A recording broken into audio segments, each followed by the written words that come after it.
Kamusta? May mic ka ba dyan? Wala. Ayun, meron na. Hello?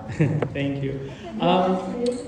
Doon pa lang sa Firefly, ang sabi nila, para ka daw matanda magsalita. Anong nararamdaman mo kapag sinasabihan ka ng ganun? Normal lang. Kasi matagal na po nila sinasabi sa akin. Talaga? So normal lang. Dito ba sa Forever Young, naging normal lang sa'yo o naging mas madali sa'yo gampanan yung character mo? Since bata ka tapos medyo adult na yung character mo. Hindi po. Daming deep words. Hindi ko alam. Wow. Tulad ng example.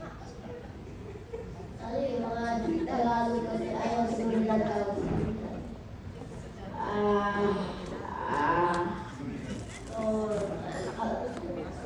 Sige. Ganito lang, Yuen.